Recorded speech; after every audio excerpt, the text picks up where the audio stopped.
Салам достор, биздин каналга жазылыңыздар. Башкалар көрсөтпөгөндү биз көрсөтөбүз.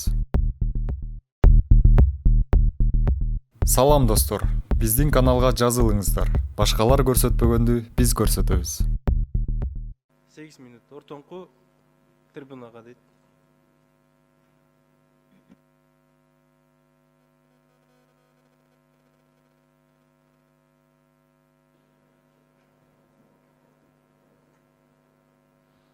Урматтуу төрага, урматтуу премьер-министр, урматтуу өкмөт мүчөлөрү, урматтуу коллегалар. Мен бул жакка чыгып сүйлөшүүмдүн себеби биринчиден мен рахмат айтып коюш керек. Биздин фракциянын лидеринин атайын убагын сурап алдым. Себеп дегенде, урматтуу премьер-министр, мен сиздин отчетуңузду көргөндө маданият жөнүндө 49 баракта көрүнүп турат. Болгону 6 сап гана сөз жазылыптыр. 6 сап.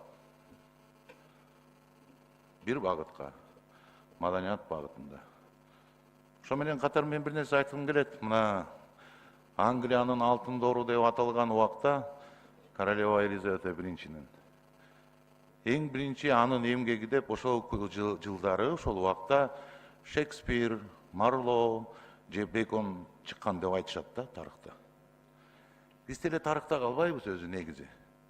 Тарыхта калса калат элек го, мына 5-6 президент болду, 25-30 премьер-министр болду, 2000-3000ге жакын депутат болду ушул убакта. Кимизи канчалык тарыхта калып атат?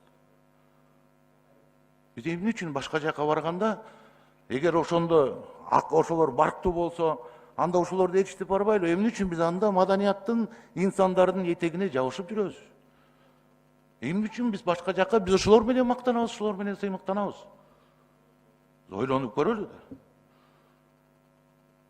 Биз өзүнчө мамлекет дейбиз. Мына чындыгын айталычы. Кече күнү Баткенге бир 60 сакалчан келди эле. Эмне болду? Лейлек анклавда калганы туру. 23 жылдан бери мага айтып жатышат билген кишилер.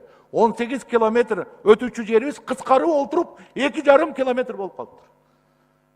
Эртең ал жерди тажиктер тосуп койсо эмне болду? Лейлек эл менен кош айтышалыбы? Эмне болуп атабыз? Эртең башка жаныбыздагы кошуналар жөн эле сельсоветине эле жиберип койсо, мүмкүн Кыргызстан жок болуп кетиши мүмкүн.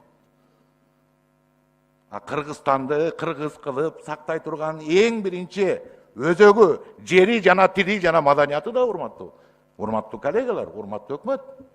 Анан ошол жерге 6 сап жазып, аны кыскартып бердим, мен 2 сап эле кылса болот экен. Ошондо 2 сап жазып отурасыңарбы маданият боюнча? Эртең мына биз кетебиз. Барыбыз, парламент жаңы депутаттар келет. Ошондо кимдин аты калат бүгүнкү күндөгү? Кимдин атын аталабыз? Чыңгыз Айтматовдай, Төлөгөн Касымбековдой, Мукай Эребаевдой, Таттуу Турсунбаевдой, Төлөбү Шокеевдей, Болот Самчиевдей кимдин атын атайбыз бүгүнкү күндүн 25 жыл биз эркиндикте жашаганда? Кимди чыгара алдык?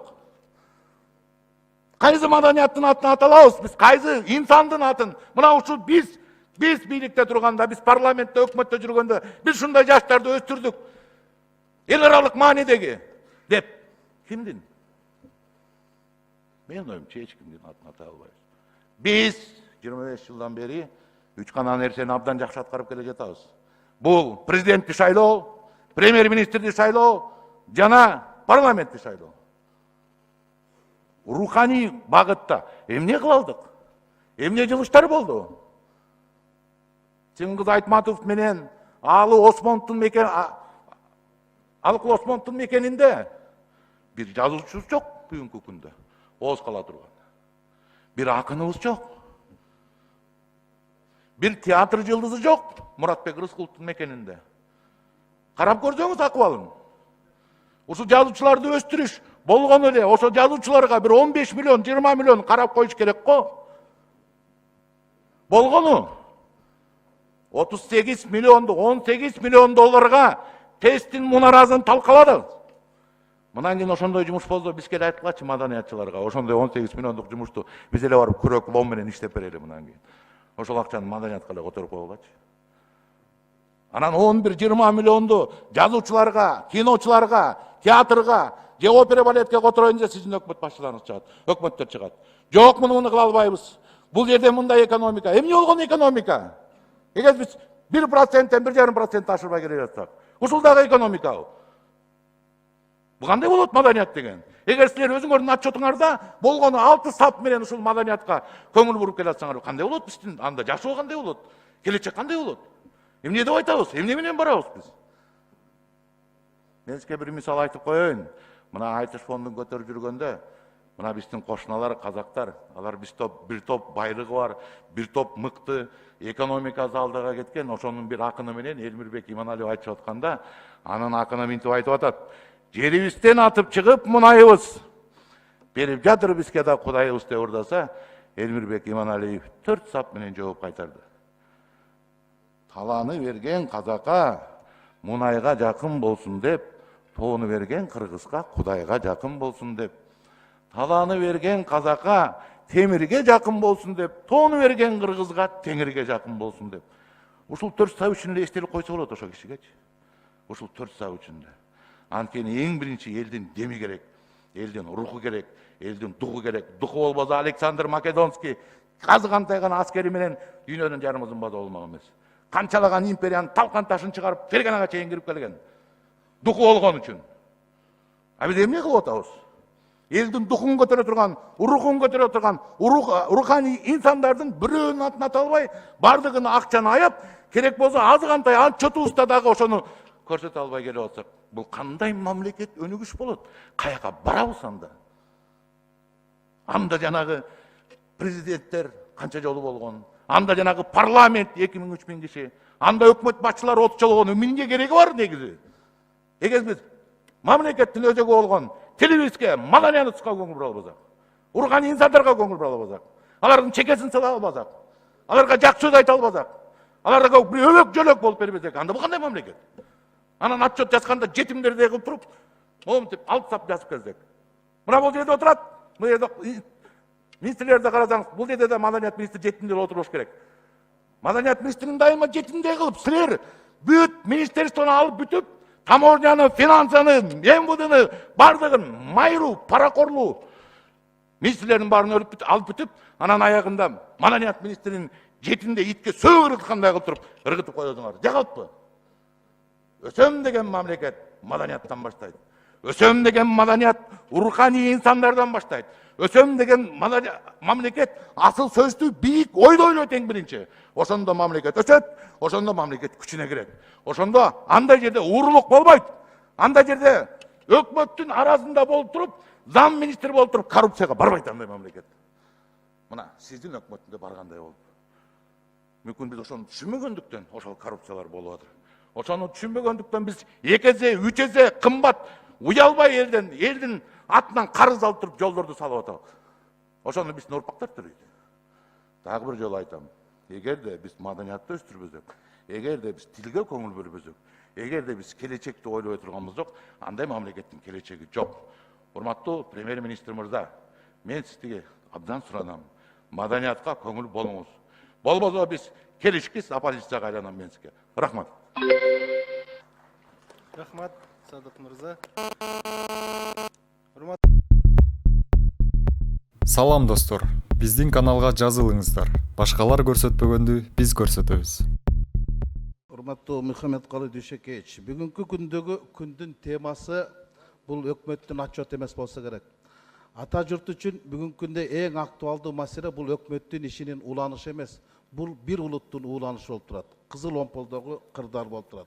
Эл үчүн эң ириде экономика эсеп эмес, экономия да эсеп эмес. Эл үчүн эртеңки экология эсеп.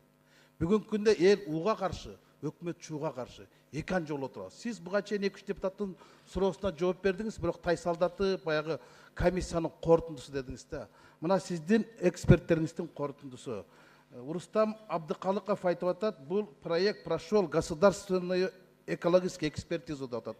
Долбоор жакшы деп атат. Эдил Осмонбетов айтып атат, экологически чистая дейт. Андан башка экс-премьер Апас Жумагулов деген айтып тур, бул жашыл технология, бул жакшы технология, аны иштетишибиз керек деп атат да. Апастын корутундусу бул опасный корутунду. Бул эксперттердин пикири эмес, бул элдин пикири керек. Элдин пикири бул эксперттердин бири эмес. Бул экспертизанын пири. Элге эмне керек эртең? Элге каражат керек эмес, элге адамзат керек. эл эмнеге кызыгып турат? Эл бүгүн ошол темирге эмес, теңирге карабай өкмөттүп атат. Уранды ачкан өкмөт Куранды ачпайбы деп турат. Эл эмнеден коркуп, эмнеден чочуп турат? Эң ириде эртеңкисинен чочуп турат. Анан сиз экспертиза убагында Жантөрө Сатыбалдиев, мына Кубатбек айылчылык болуш керек. Майлуу суу барганда айткан, СССР уранды казып кетти, пайдасын көрүп кетти, проблемасын бизге калтырып кетти. Жазгыла Орусия бизге 30 миллион доллар берсин деп кат жаздырткан Дмитрий Анатольевич Медведев кой. А биз бүгүн болсо Орусиядан ошол жапканга 30 миллион сом доллар ала албай, ачканга 30 миллион доллар алганга ыңтайлашып отурабыз да. Бул өтө коркунучтуу нерсе. Сиз Усубалиев убагында буга каршы болгон. Сиз ал кишинин жердешисиз. 10 секунд. Улуу киши Усубалиев каршы болгон нерсеге сиз жакшы болуп койсоңуз, тарых сизге каршы болуп калат. Ушуну андан көрөк чатак чыгарбай эле чакыртып алыңыз, каршыкыртып кояман болот. Ушуну айтып коет.